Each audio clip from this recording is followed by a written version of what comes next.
parties having the right to implant physical structures in public property on a permanent basis. Seculo says just because the U.S. government accepted the Statue of Liberty from France doesn't mean it has to accept a statute to tyranny.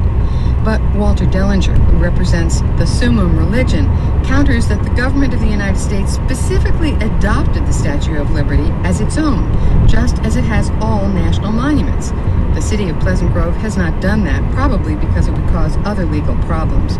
More on that later. Instead, Dellinger maintains that the city has created a public park and routinely accepted all displays as expressions of private views. The government is not allowed in that circumstance to edit out some private speech and prefer other private speech. Pleasant Grove and its supporters say this argument would impose an impossible choice on government entities. They would either have to allow no privately donated monuments of any kind, or else be inundated with privately donated slabs and statues, regardless of space or aesthetics. Summum's lawyer, Mr. Dellinger, counters that space and aesthetics are perfectly legitimate reasons for rejecting a monument because those criteria do not discriminate based on the content of the message. What the government can't do is to keep accepting additional displays, but choosing among them in a way that favors some private viewpoints over other private viewpoints. If Pleasant Grove prevails, though, it will not be out of the woods. If, as it claims, it's adopted the monument as its own expression, that may win this case.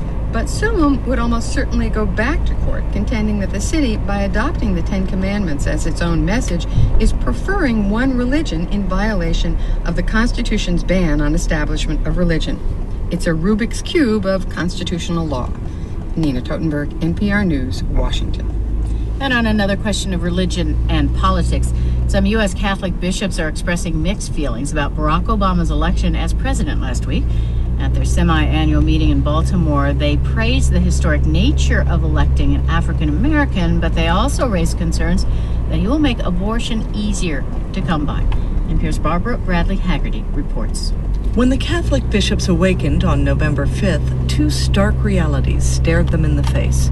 First, 54% of Catholics voted for Barack Obama, despite the bishop's teachings about the evils of abortion. Second, the new president-elect has promised to loosen restrictions on the procedure.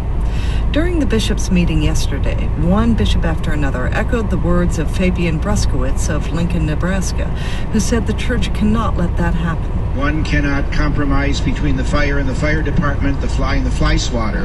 There are things that don't admit of compromise, and vile and horror, intrinsic evil such as abortion do not admit us any such compromise. The bishops are writing a letter to Senator Obama and the democratically held Congress, urging them to refrain from making abortion easier. The bishops fretted most about the Freedom of Choice Act, which Obama has promised to sign if it ever comes to his desk. That act would knock down most federal and state restrictions on abortion, including parental consent and waiting periods. The bishops also told politicians they cannot leave their faith at the door of Congress. Bishop Joseph Martino of Scranton, Pennsylvania, Vice President-elect Joe Biden's hometown, went further. He suggested the bishops use, quote, canonical measures, things like denying communion, to make their point. I cannot have the Vice President-elect coming to Scranton and saying that he learned his values there when those values are, at least in the area of abortion, are utterly against the teachings of the Catholic Church. But Thomas Reese, a Jesuit priest and scholar at Georgetown University, says Martino's view is rare. And he notes that Biden will soon be moving to Washington, the archdiocese of the more moderate Donald Wuerl. And Archbishop Wuerl has made clear